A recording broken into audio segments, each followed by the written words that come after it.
So, reading from Psalms 100 to 106, it starts going into talking about Noah and then Abraham and Isaac and Jacob and then Joseph.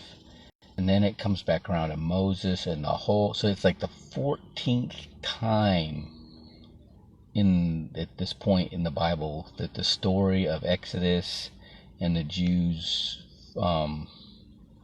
coming into the Promised Land finally 14 times to this point. Okay.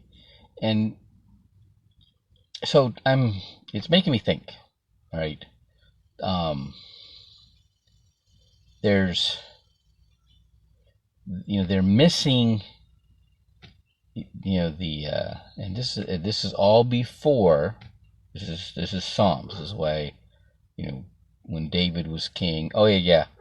And then like Psalm 100 was another psalm from David, which he was only supposed to be, up to 75, right? But there's another psalm from David. It is 100. So this is not the Bible's not just it's not just a story. Okay, they're pounding the law, but the presence of God, where God shows up in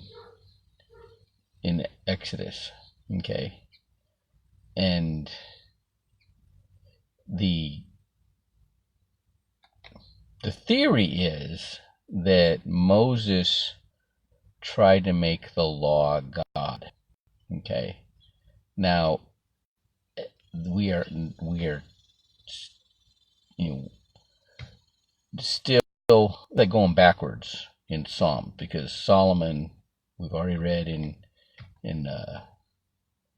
Kings that Solomon's already been came and gone, and he already had his covenant with God on forgiveness, okay, which doesn't get talked about. So we are before that, okay, and we're gonna hear the comes Proverbs, all right, which is Solomon wrote that.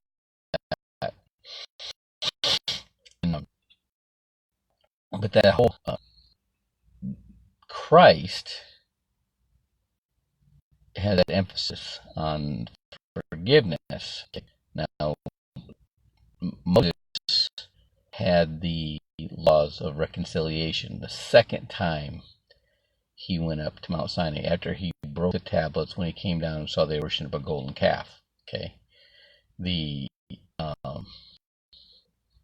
so that is not a new thing in reconciliation. It's not a new thing under Solomon. Okay, with Moses, though, with the reconciliation comes a whole bunch of repentant acts, a whole bunch of sacrifices and all that. Okay, and then with Christ, it's asking for forgiveness. You making you aware. Christ is bringing you into more being in the present, being in your consciousness. What's going on right now.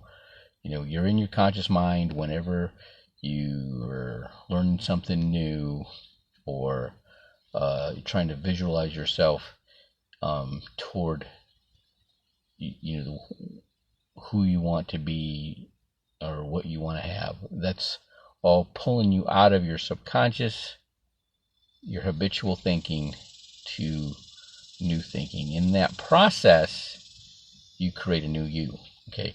In that process, you can, in the right circumstances, you can override previous programming, or replace it, okay, with new, better programming. Okay, you're making a new subconscious. Okay, you're creating new things. Every time you hear something, see something, read something, experience something, it goes into your brain. Habits get created by repetition, anytime from 21 to 66 times. Um, that's the theory. All right. Um, the guided hypnosis is another way. It's right to the subconscious. Okay, that's hypnotism. All right. And then the next would be post-traumatic stress disorder. Those lessons learned under stress um, burn right through any previous programming that's not as strong. All right. And then the next one is Psych K, which is the positive version of post-traumatic stress disorder, something a really exciting, exuberant, positive emotion like love, joy, or gratitude. It can cause you to adopt a habit immediately, just like post-traumatic stress disorder, without the trauma, without the negative aspect of it. Okay, so when Christ brings you more into your conscious mind by in the present, when you pray and you ask for forgiveness every time, first thing out of the gate, ask for forgiveness for anything you've done, any negative thought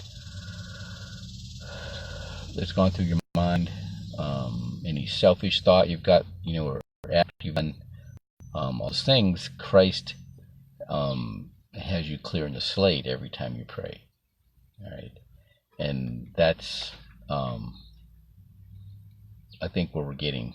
All right, so that's my report for today.